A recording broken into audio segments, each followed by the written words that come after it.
Hello, so today I wanted to do a review and kind of a deeper dive and learning more about the Ritual Tarot. So this is an indie deck and it cost around $95 on Etsy. And the first thing I wanted to talk about is the guidebook. So first thing is that it has the full image reproduction of majors, and I really enjoyed the description of the majors or the passages that the author had for the majors. Sometimes there will be certain quotes or poems or things of that sort, and it also kind of explains certain pieces as where it comes from. Since it's a collage style deck, that's very helpful. But I did hope it would be similar for the minors. However, if you scroll to the minors, and it's just a set of card reproductions in a much smaller size and a few line of descriptions, and it's fairly traditional description. It's not even a paragraph, it's just like a few keywords for descriptions on each of the minors. I think I heard the artist is creating a more comprehensive guidebook.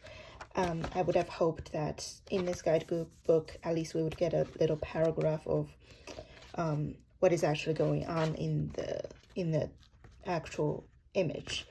But yeah, so in general, it's kind of like it's not a super comprehensive guidebook, but it's pretty nice with how the majors are set up. Another thing I did notice is that this is the second edition. I think they changed how the guidebook was created.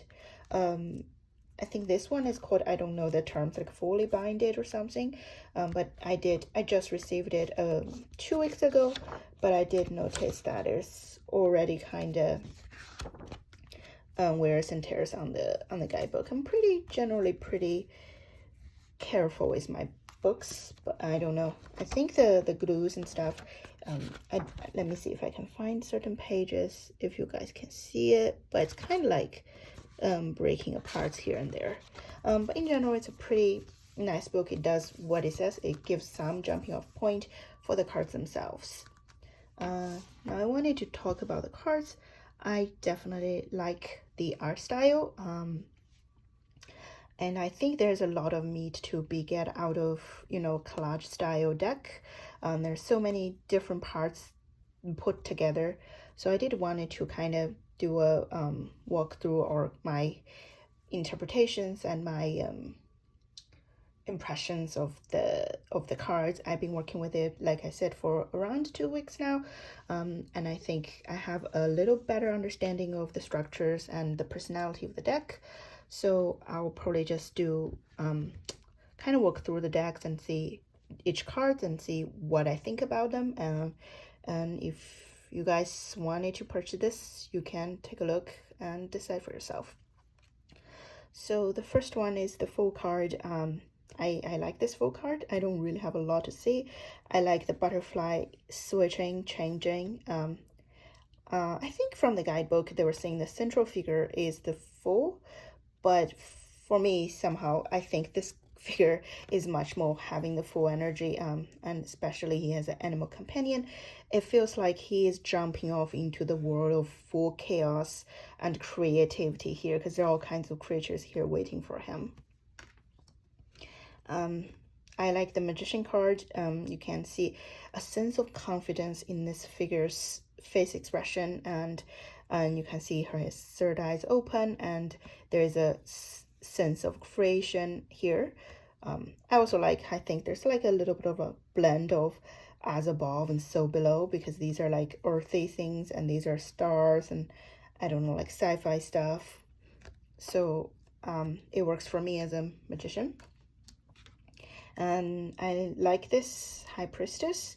I don't really have much to see. I did see there's two pillars in between, and the blue is very heavy on the intuition. And I like how there's a snake going this way.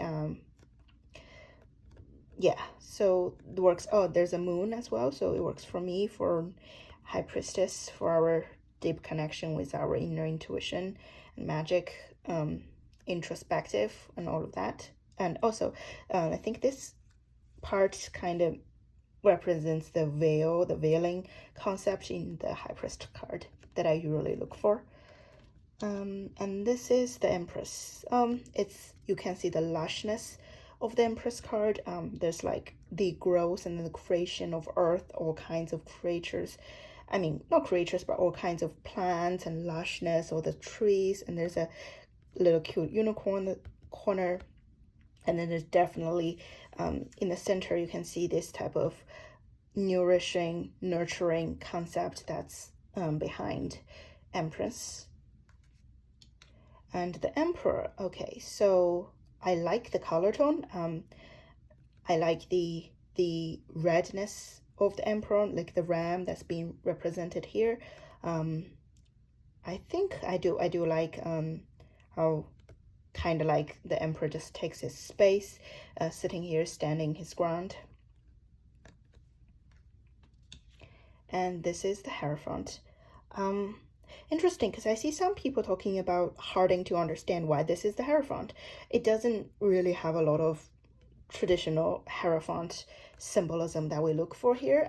I guess you can kind of see this is a door, a passage going into something. It does work for me though, because this figure's face just it just reminds me of people with some hidden knowledge and wisdom, but also it has a strictness of it. My relationship with Hierophant is a little tricky.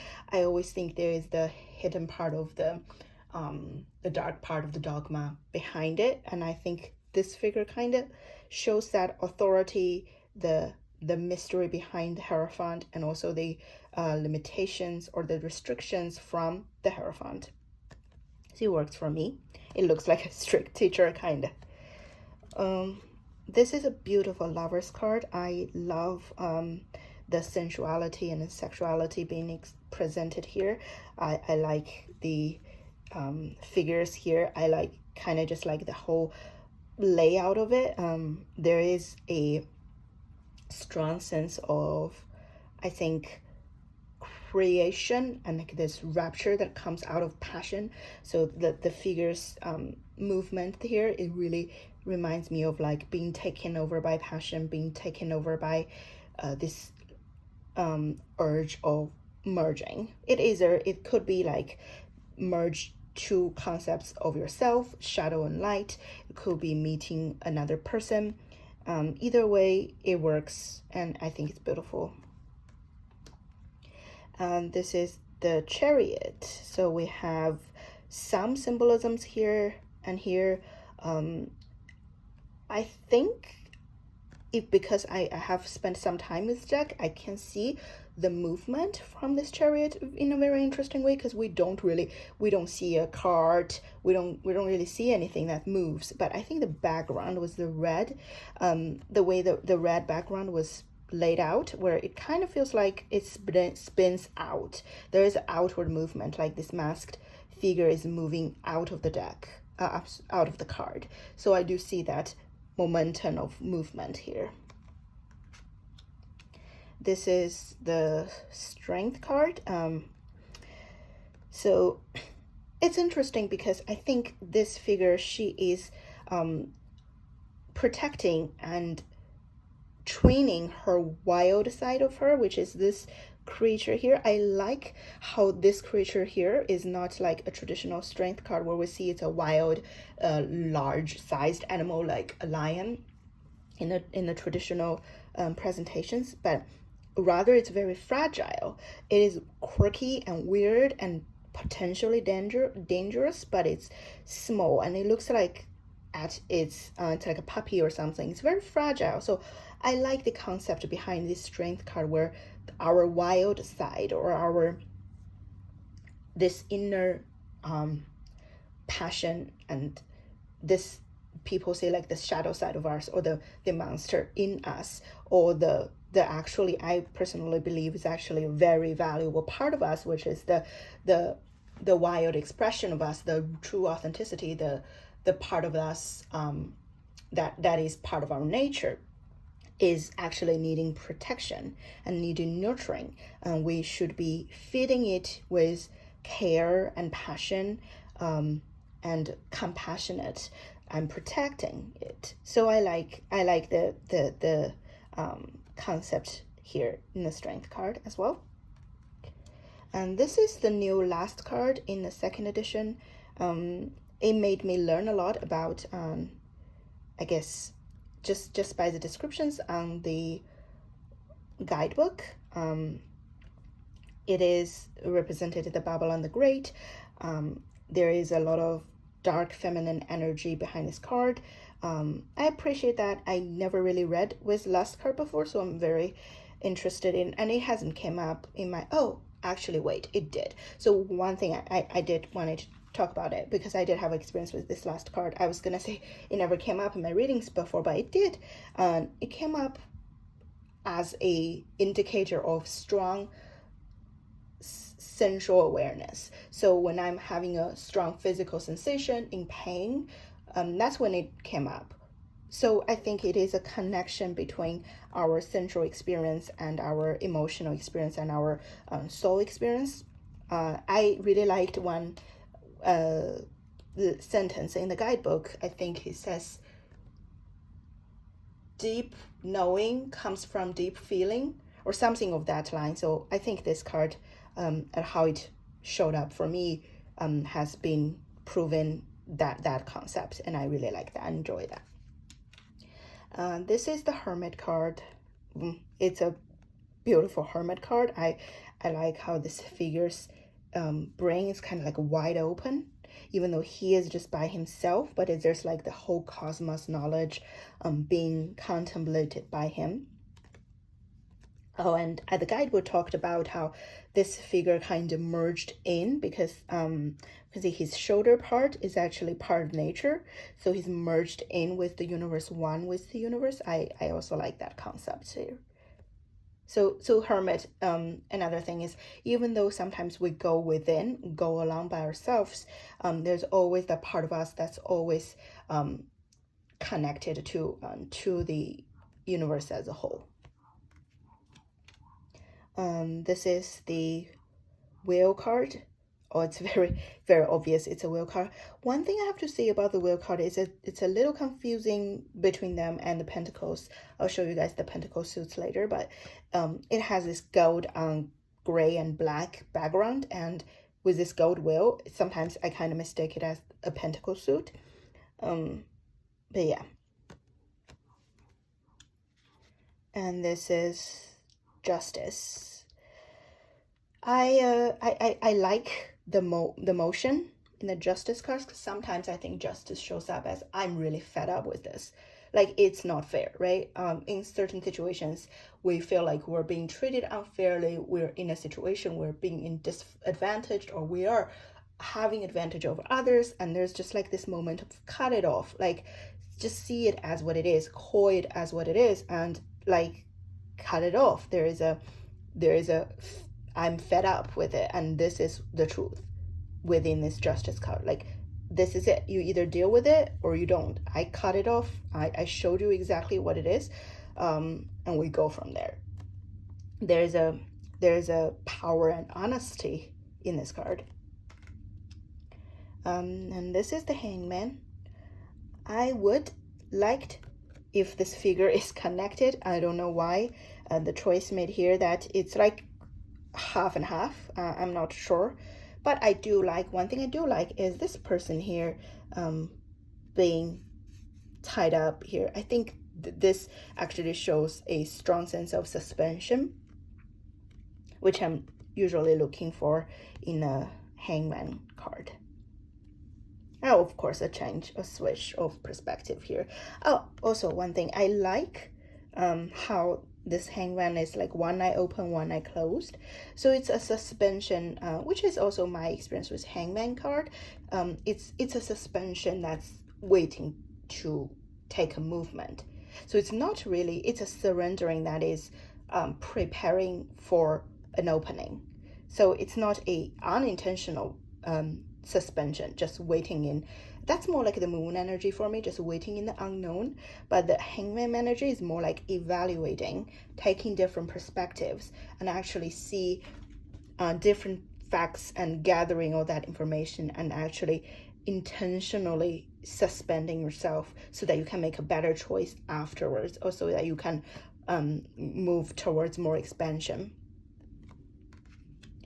Beautiful death card. I don't really have much to say. I like the sound going up or down, I don't know, on the background, saying that the cyclical nature of death. And I like this figure. I think this half was it's not really a human, it's like a statue, but a statue of a real human, and it's parts as a skeleton.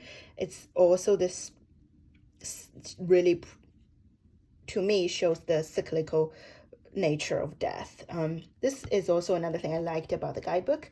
I think it talked about how life lives on lives. So every death comes from a rebirth from something else. So we live from the death of many other things, and when we die, we fit into many other things as well. So that's pretty powerful.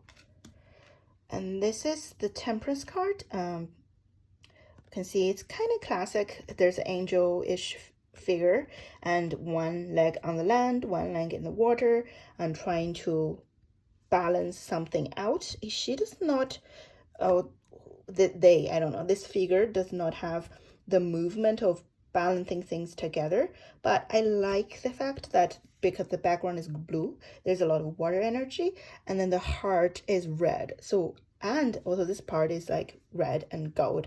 So I do see a blending of this water and fire energy here, and I mean, I like this eye. So yeah, it works for me as a Temperance card. This is the Devil.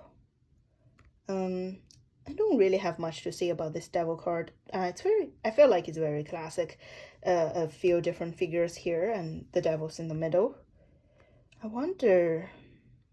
Oh, yeah, I remember. I like this, like a hidden eye in the back, in the ground. Like, what is happening? What's gonna happen here? Who is actually the devil? Like, is devil good energy? Because that's another personal take on the devil card. It's kind of like the last card. I feel like devil is, there's something very freeing about the devil card, where we have to embrace parts of ourselves that's wild. That's actually speaking to our needs and desires, and instead of oppressing it or just brushing it over or just claiming devils to be bad, there's work to be done there, and I think it's very valuable in that sense. This is the Tower card, and this is a very chaotic Tower card. Yeah, I haven't gotten the Tower card yet during my readings with her, but it definitely works as a Tower card. I'm just trying to see what is actually happening here. Sometimes I don't really like when a Tower card is very well, I generally don't really like any card that's very busy and with like a million things going on here. I think we get the main gesture here where it's like falling apart and people falling out of it, and there's definitely the chaos behind it with all these things happening. But we'll see how I work with the Tower card once I actually get it in a reading or something. I love this Star card. I think some people talked about how there's actually, well, that I have to say, I wish there would have been a star here. The Star card actually does not have stars, if I am being correct, and I see many people actually commenting about that because it kind of doesn't really make sense as a Star card. But I really love this energy, this healing energy behind it. It is like this figure who is still in the cocoon, there's the word. Anyway, she's still being held in before transition. She will be transitioned into a butterfly eventually, but that was the stage before. It was right after Tower moments, where she's just being held. It's like being held in the mother's womb, healing and having hope and trying to build her strength up, and then eventually transition into a new beginning. So I really like that. I actually enjoy that. It's a very calming card for my eyes to look at, and I have got the star card a few times, and it's been very impactful and helpful so far. And I think the guidebook talked about this figure has one eye open, one eye closed as well, being aware and but also restful. And this is the moon card. I don't think anybody's gonna, I don't know. At least for me, I don't think there's a confusion between which card is the moon because, well, it literally has a moon in the middle. The moon card works for me. There's mystery behind this card, I think, because of multiple different things happening here. And the owl in the middle as well. And this is the sun card. Yeah, I love the energy of the sun card, especially the embryo. I think this really shows the potentiality kind of the sun card, where things were wide open now, things are clear now, and now you can create something from this you know, we're going through the trial of the tower, the star and the moon. We're like, we don't know anything, like what is happening in the moon. There's so many things happening, we don't really know what's going on, what's going to happen next. We sit with the unknown, we go through that, we really drop in with our intuition, and we're just suspending that, and eventually everything breaks open, right? This is a big energy of fire, of this golden energy of like opening, so many eyes opened, we finally know we were reborn. And we have this innocence of, after like this, the I don't know if this is the same, I would interpret it as the same butterfly, kind of like we go through this whole transition. I wonder if the butterfly is also in here somewhere, if the butterfly is also in the moon card somewhere. I'm not sure, I might spend some time look that up. But anyway, so we go through this whole transition, and we finally gone to the sun, and we regain this innocence, we regain this energy and clarity and joy. So yeah, it works for me. And this is the Judgment card. Oh, it's a very aggressive, a very powerful judgment with this eyes wide open.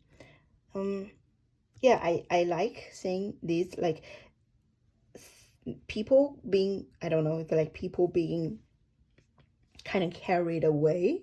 It's like some people, during the process, we kind of shed stuff away, and we kind of evolve and awaken to some type of truth. And the world is a little, this is definitely one of the tricky card for me, where I feel like it could have been done a little differently, because it's very similar to the Empress card in my mind, because it's just the lushness of it.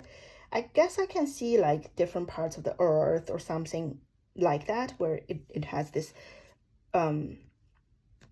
concept of the world, like realist, like actually literally the world. But I don't really see a ending from this card. It's a little hard. Maybe I will have to spend more time with it and come up with my own connection with this card.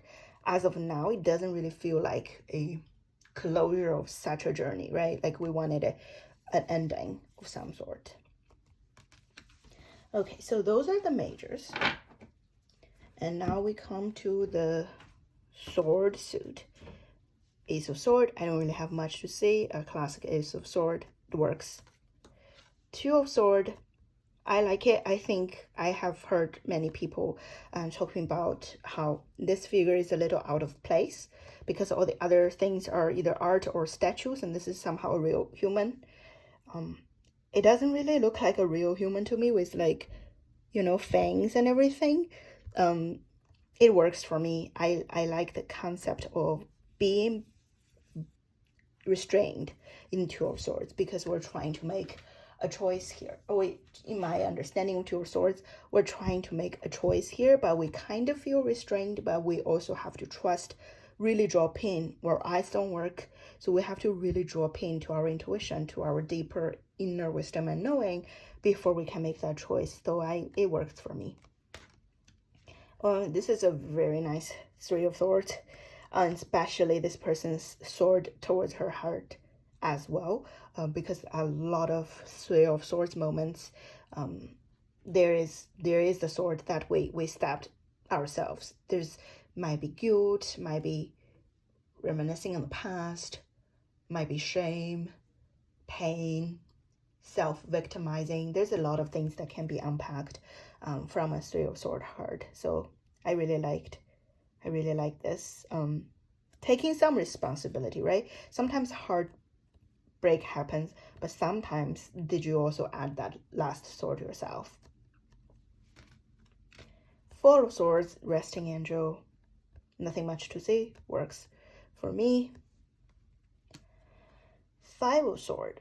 Okay, so this card I struggled a little bit, but I think now that I have more of my own understanding of this card is so this is in my mind, the Five of Swords, there is a power imbalance, disadvantaged in this Five of Swords.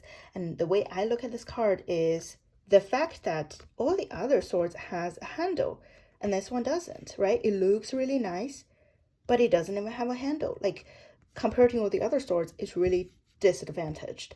And the mask only have one eye. Of course, there's the teardrop, which is to represent that it's not a pleasant feeling. There's something unpleasant in this card. But I think for me to actually interpret it, I tend to look at this one sword and sometimes thinking like, okay, am I victimizing myself? Do I feel like other people has more advantage over me? Do I feel like I have more advantage over something? Is something imbalanced here? So it kind of works with me as a Five Sword.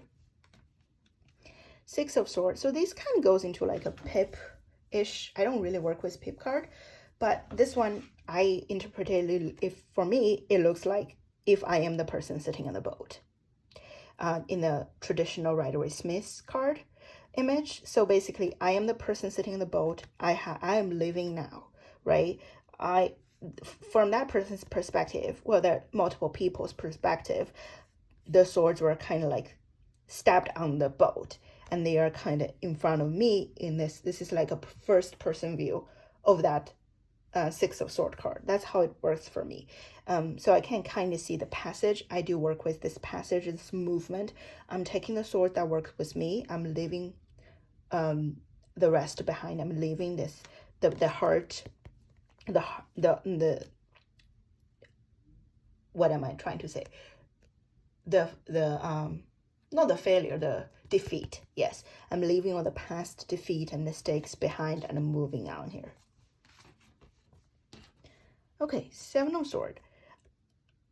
This card, originally I was like, is this person like standing his ground, trying to find other swords? Like, where is that? More like a betrayal, right? Like the sneakiness that me myself tend to look to in Seven of Swords. And then I think my understanding is this figure is actually hiding behind whatever this is and like waiting for something to happen. Maybe he has stolen his swords and trying to guard them. Maybe someone else stolen the swords and having it trying to attack him now. So there is this conflict, but this conflict is not, it's different than the Wands, the conflict in the Wands where it's like face to face, but then eye to eye, I don't know, like direct conflict. It's a conflict that with some type of hiddenness in it, right? This person is kind of hiding behind this thing. So it's a conflict that is, there is some type of deception or betrayal that's happening here. And Eight of Swords. Yeah, this one, I think many people liked it from the videos I've seen online.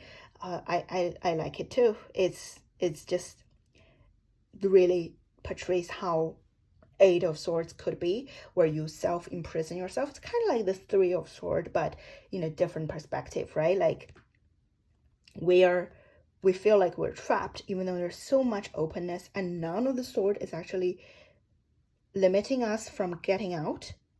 But this person who holds the sword himself didn't realize that, because this person probably felt like, oh, something's stabbing my back. That means there's so many swords out there I can't get out. But that one is actually themselves. So if they would have realized that and took that away, they are actually free. So I like this self-limiting concept in the Eight of Swords. And then Nine of Swords, Nightmare. All of these images, and I like the color tone of this one. I also like the lit up eyes. I think that, I don't know, it's creepy to me. So that's what I'm looking forward to. I'm looking for in a Nine of Swords anyway. So it works with me. It's the nightmare card. It's the anxiety card. It's the fear. It's when our mind doesn't really work the way we want them to and gives us false images and just straight out nightmares and fear. Ten of Swords. Yeah, there's not a lot I can get out of the Ten of Swords. I would probably prefer they actually stab this figure. I don't know. There definitely is an ending here. You can see an ending. It's like worn out. But I would like my Ten of Swords a little more motion based, like there's more actions. Well, Ten of Swords is not really an action card, but I'm saying like something has happened to this figure. Now they died, with the ego died, and this one is a little more suspended. So we'll see. Maybe I'll spend more time. Maybe I'll have different views about it. Page of Swords. I think it's called Princess of Swords here. I have had some interesting readings with her. And I do like, I like the presentation of her. It's a very airy, right? This very open and airy energy with all the birds. And I like, if I pay attention, I believe, or at least it's similar, the sword is very similar to that Five of Swords sword, where the one where I think was being disadvantaged.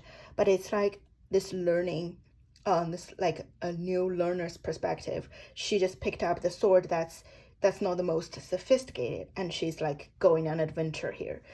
So I love the openness of it. It's like the open-mindedness of a page of a Princess of Swords, and the curiosity, the eagerness to explore.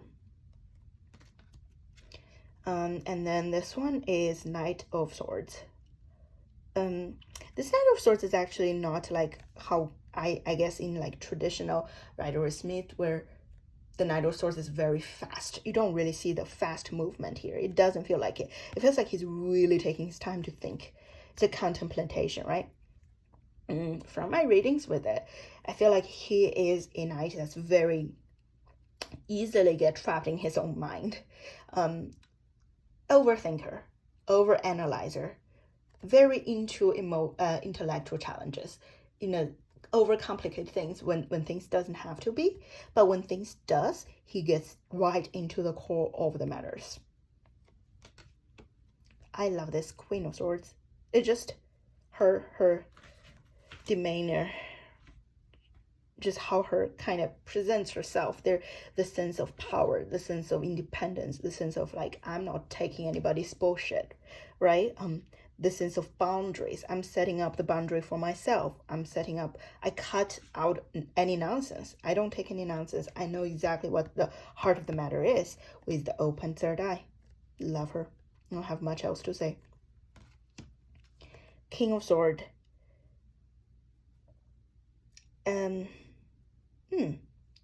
I guess I just noticed there's a bird there.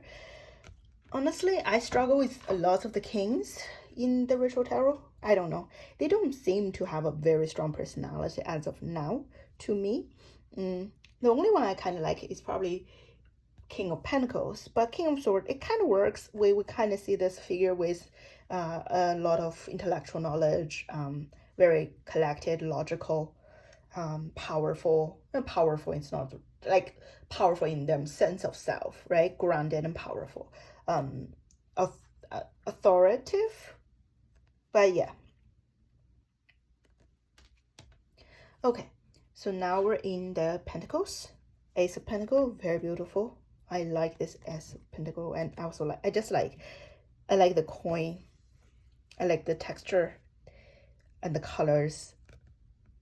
Just so you guys can look at it. But yeah, pretty, very beautiful. Two of coins, two of pentacles. There is a slight, I think, like as a two, right? Usually when in two of coins or two of pentacles, I look at people trying to balance the coins, trying to balance things. It's a card that usually indicates we're juggling between many things. I do kind of see it in this two of pentacles. Only thing is that I think that I think a lot of these figures in Ritual Tower actually has one eye open more than another. I feel like this is also that type of evaluation. It's more than just juggling, trying to hold different aspects of things, but more like, okay, I have this one and I have this one, and I'm just kind of playing with them, and I'm slightly opening my eyes and seeing which one is better, what works, what doesn't. There's a sense of pause here. There's a sense of evaluation here. There definitely is a sense of traditionally trying to balance them, but also a sense of kind of like I am in the center of it and I'm evaluating the situation. Three of Pentacles, that works for me. The structure behind it is the kind of like the traditional image of the structures they're trying to build. And I don't know if these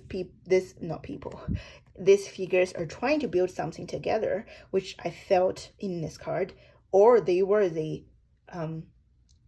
product of a team project. They are the product where other people build together. So I do see this community building something together. Everybody contribute in the Three of Pentacles.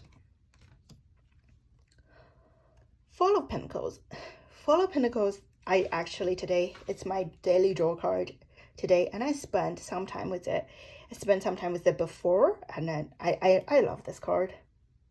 I really do. I think one of the things makes me think a lot about Four of Pentacles is this body, this boundary in a physical sense. It comes up to me, right? It comes up to me usually when I feel overwhelmed. Usually when I feel like I am overdoing with my body, like I'm taking on things I'm not supposed to. And it's kind of like, okay, I have these 4 coins. I'm grounded with them. And I'm not taking on anything more. I'm not losing my coins either. This is my boundary here. I built it this way, and I'm waiting now. I'm not waiting. I'm at this place now. I'm not rushing towards anything. I'm not rushing towards change. I'm actually staying grounded to exactly what I have. I'm trying to figure out what I have, and I'm trying to protect what I have, right? If there's the shadow side of this is kind of like a sense of defensiveness, a sense of overprotecting my energy. Like, I don't want to deal with anybody's bullshit. I don't want to talk to anybody that's not immediately get me, or I feel like being self-victimized and thinking everybody is out there trying to judge or take advantage or something like that. But the light side of the Four of Pentacles is, how is my body feel? How's my energy feel? Is it being protected? Is it staying grounded? Am I kind of needing to recalibrate? Yeah, so that's my little rant about my understanding of Four of Pentacles here. Okay, Five of Pentacles, a sense of lack. Honestly, this is another card that I'm kind of struggling with. I don't know. I don't really see I guess because of the color tone, you can definitely see a sense of lack here. But other than that, I think it could do better with more emotional expression here. I don't know. Maybe there's some background. Oh, one thing I wanted to say is I don't really know most of the background of the statues or the art. I don't know the histories behind it, so it's more intuitive. That's why I would hope a better or more detailed guidebook, but without it, I don't know. I don't understand. I don't really know what this face is. I know the color tone looks like it's dark, but then again, Lyra used the similar color tones for like Wheel of Fortune and for King of Pentacles. I don't know. It doesn't really work that much for me, except, well, we know what it means already. So that's what it is. I do like this Six of Pentacles though. I like the hand giving and receiving, right? Giving it to people or receiving it from above. I like the door closing on top of these people. Like maybe the door is gonna open and maybe someone was gonna come out and offer help to these figures here. So it works for me, giving and receiving. Seven of Pentacles works. Very interestingly, I like how it goes all the way up. It creates this uphill, right? It creates this process. Like we are in a process here. We're building something here. We're cultivating something. We're moving towards. We're building. I like the upward movement, and I like how it heals and it's grounded. So it's some type of practical earthly experience that we're building here. Eight of Pentacles is interesting because I think I see complaints about it, like harder to understand. I don't know why, but it kind of works for me. I don't know. I think it's like a cyclical thing where you build from here and you get better, and you comes back and you try again. It's like a spiral where we're trying to improve on evolve and improve on certain things, but it's a spiral where we get better. We think we're getting better on our craft, and we have to revisit it again and again and again. So it really works for me, and I like the long linear parts of the Eight of Pentacles because that's very rare. Usually we don't really see. I don't know if that's the intention behind this card either, but for me, I see the long linear part of it. So that requires a lot of patience, right? Usually we see it as linear. Oh, we work hard on our craft and gets better and gets better and it gets better. But this one is like, no, and it gets better, but you might have to revisit again and you get better next round and you get better in a different perspective. So that's very interesting here.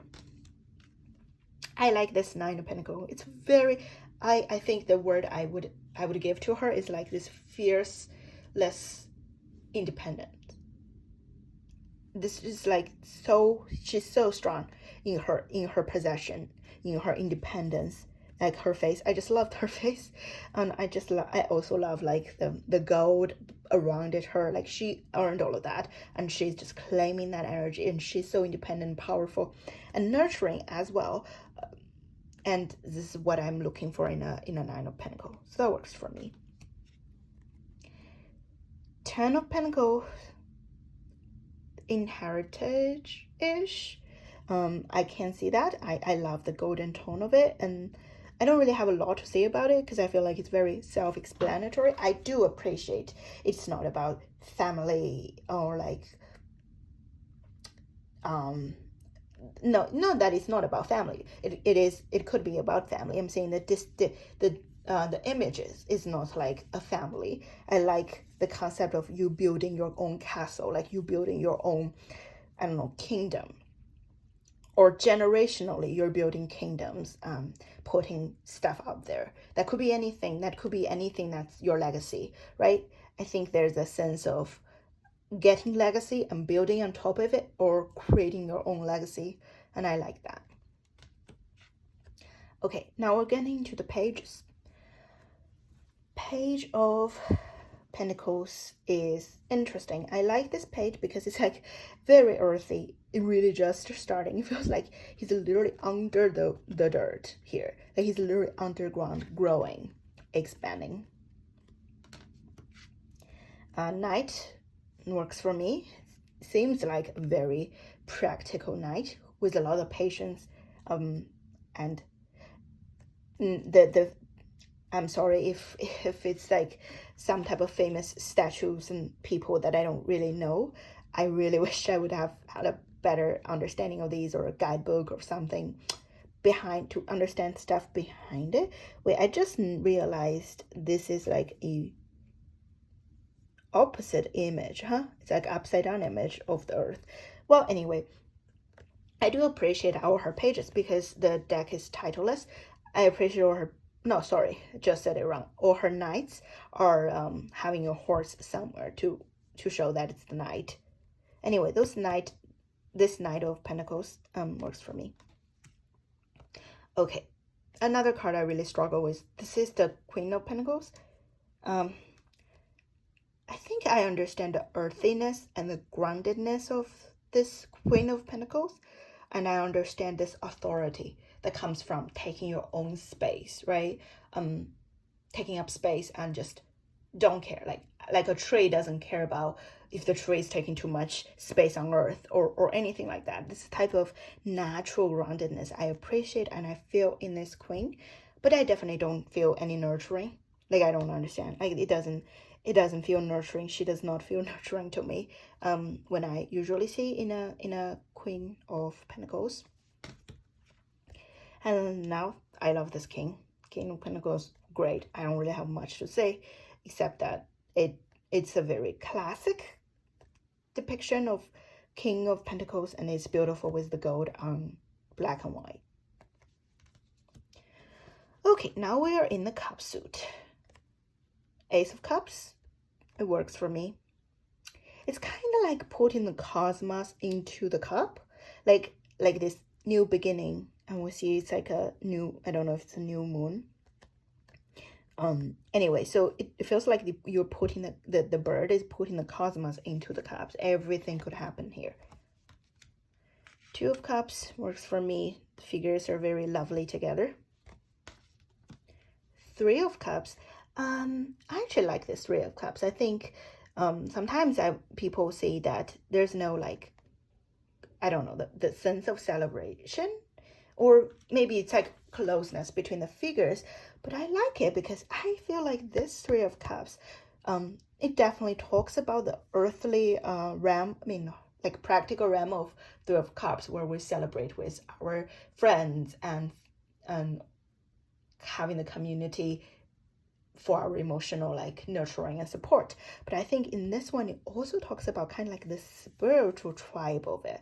Like, maybe the Three of Cups is like our spiritual guides and tribes, where we just, they are here, they're these figures, they're here supporting us and for our journey. I don't know, it has this ritualistic feelings to it that I like. Four of Cups works for me as well. Am I taking another one cup? Am I not contemplating on if I have been taking on too much, or if I'm been missing out on something? Five of Cups, you feel a very strong sense of loss in here. I did want to compare this to Eight of Cups later, but yeah, it works for me. It's a very strong emotion of loss. Which, another thing is, I wish that Five of Pentacles would have something similar, or, well, definitely they're not the same energy, but more of a strong emotional expression in the image of the Five of Pentacles. But this Five of Cups works for me. Six of Cups, I like the Six of Cups. It has this ancient, like, definitely it's ancestral, right? It talks about Six of Cups. It talks more about, it definitely points to childhood and past, but it also talks about kind of like this generational past, or this past life, if you believe in past life. But if you don't, it does talk back to this generational chain of, like, your ancestors and the history behind it, even the origin of past humans before us. So I like that. I like the Seven of Cups. It is a lost in imagination and fantasy. Good things could come out of it, bad things could come out of it. We don't really know. Where are we in this Seven of Cups? It is the time for imagination. This is a time to everything that's chaotic. It's not really chaotic that way, but it's more like free. Everything is free and fluid here. And it is very wild and open and indulging. It's another word I'm thinking about in this card, is this indulging in your imaginations of, all the possibilities, or the good possibilities in here, more like all the fantasies, I guess. Indulging in fantasies, if that's kind of the key I see in the Seven of Cups. And this is the Eight of Cups. I like this one too. This figure is not walking away as we traditionally see, like back towards us, but she's saying no. Like her hand here is like, nah, that's enough. I've done. This is something I have to leave behind now, and I'm gonna turn back now and go to that journey by myself. And like, this is kind of like a full moon. Like, to the almost end of the journey, I realized there's baggage that I need to let go of, and I'm just gonna be like pushing it away, like, okay, that's enough. I'm fed up with it, or I have to shed it now. It doesn't serve anymore. I'm gonna turn away and go. And this is where I wanted to compare with the Five of Cups, because the color tone is a little similar and the figure is kind of similar. I would think it's the same person, the same figure, but we can see how distressed she is. In the Five of Cups, where she was still mourning the process, she's like trying to process the emotion of when this loss just happened. But now she is much more calm, and she's has done the work, and she's understood that, okay, what it doesn't serve has to be left behind, and it's time to move on. Nine of Cups. This Nine of Cups, I wanted to talk about it with the Ten of Cups here, because I love this Ten of Cups. I just love this pure joy from these two beings, and like how the connectedness of them, and obviously the rainbows and everything, and the openness of the land. And it's very true, like pure and true happiness and joy. That's why I wanted to talk about the Nine of Cups here. It's just my personal experience with Nine of Cups and Ten of Cups in this deck when I got them in my readings. Nine of Cups in here, we see it's like wish granted, right? It's like, I don't know, maybe this figure is praying and then wish is granted, or maybe we are praying to this figure and so that our wish is granted. We don't know, but this is much more of an earthly satisfaction, material satisfaction here. It's like the satisfaction we get if we gain reputations at work, or we gained material possessions, or people really like us and express that, or we feel like we did a successful thing in this project, or we got a lot of likes or on the social media comments or things like that. It's like it's a much more earthy. Earthy is not the word. What am I trying to say? Like a much more secular. I don't know. Like, you guys understand. It's a much more practical, material enjoyment, a material wish fulfilled. And then when we switch to the 10, it's like pure joy. It's more like this soul level joy, the emotional joy, where it comes from within.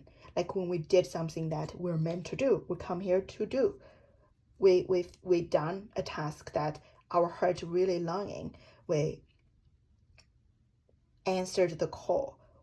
That's like we pursued the things, and we actually get fulfillment through that, instead of the more practical fulfillment, but just like this pure joy of life, of fulfill. Hope that makes sense. I don't know. Anyway, that's just my personal feelings about these two cards. And Princess of Cups, it works for me. I like butterflies. It's like when you're just starting transitioning, when new inspirations coming down.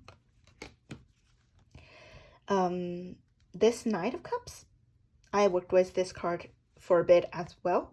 I think because of the blue, there's a very strong sense of indulged, or like being overwhelmed by emotions in this Knight, where this Knight is very romantic, is very in touch with his emotions, sensitive, but and he has this, but he does have the tendency of getting obsessed and indulged in his own emotions, where he gets overly sensitive, where he drowns in his feelings instead of looking at things the way it is, over romanticizing things.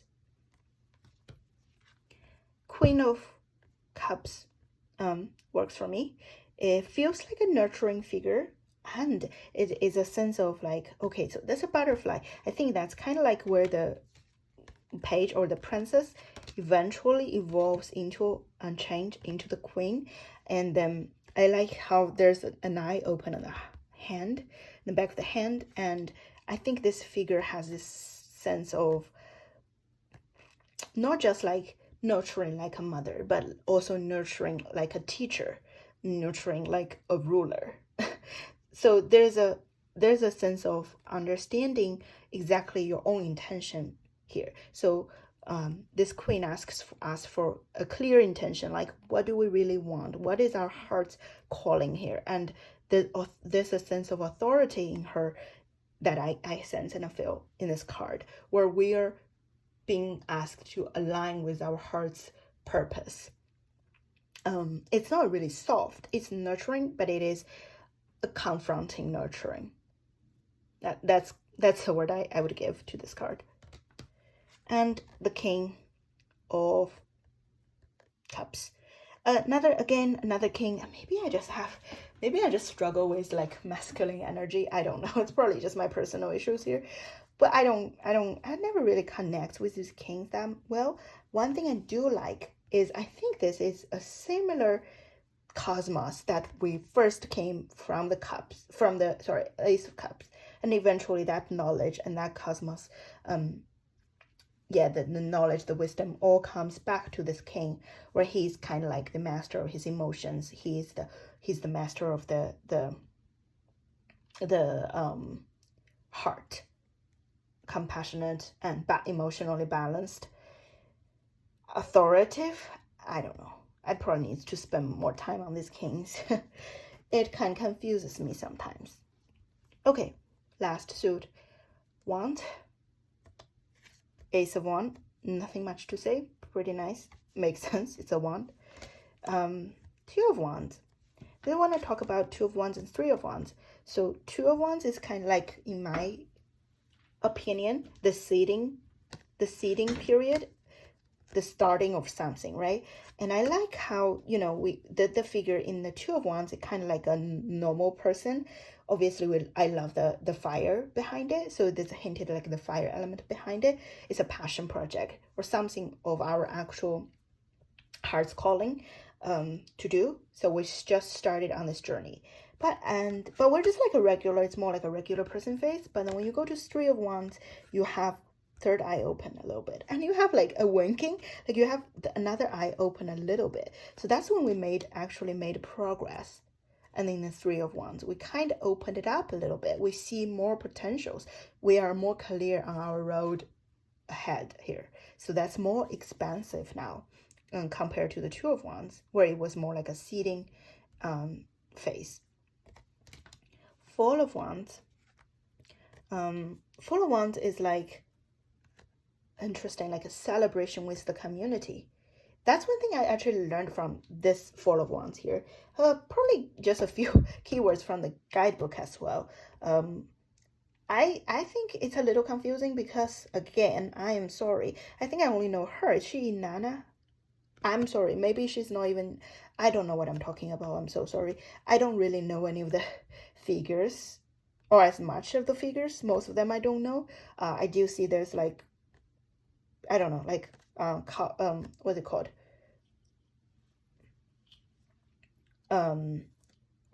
Fruition behind everything. So it's kind of like you're celebrating and your achievement with a community here. I kind of see it, but for the first glimpse for me, I felt like it was a Four of Swords. Like I thought like this is like actually laying down, and I feel like the figures were actually just like rest. But I guess there is a rest piece in the Four of Wands itself as well. So it kind of does work for me only because of the crops here. That kind of calls for the fruition, the celebration of our achievements. That part I get. I also can get the community pieces now because of the figures represented here, but I would definitely be able to get way more from this if I would have known who these people are and what is going on here with a better guidebook. Five of Wands. This is okay, so I think I see many people see there's only 4 wands. 1, 2, 3, 4 wands in the 5 of Wands. It confused me for a bit in the past, but I see another comment somewhere and I realized it's actually 5 wands, but these two are actually head to head against each other. So this is one wand, this is the end of one wand, because it's the wand is like a arrow, like a bow and arrow. So this one goes this way and this one goes this way. That actually creates the conflict, right? It creates the friction because they are against each other, and it creates a blockage. So with this 5 of wands energy, where the wands are fighting each other, we're blocked from moving forward into this big expansion here. So it actually works perfectly for me. 6 of wands, really very easy to read as well. It's just like owning your victories, right? Being recognized and owning your victories. We can see from this person's facial expressions, and no person's figures, facial expressions, and how far he have come. That's one thing I like about this 6 of wands, is it's an expression of how far he has come, how far we have come to the 6 of wands, when we can finally recognize some part of a victory on this journey. I like whenever it shows the journey behind, or it could be both ways. It could be that we have more to go, but right now we're taking a break and we are celebrating our victory here. Okay, 7 of wands works for me as well. You're kind of just getting ready, battle ready to fight. Sometimes it could be a sense of fighting unnecessarily, because we don't really know who's behind those wands.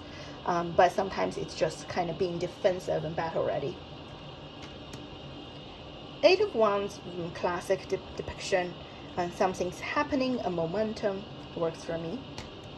9 of wands is the wounded warrior.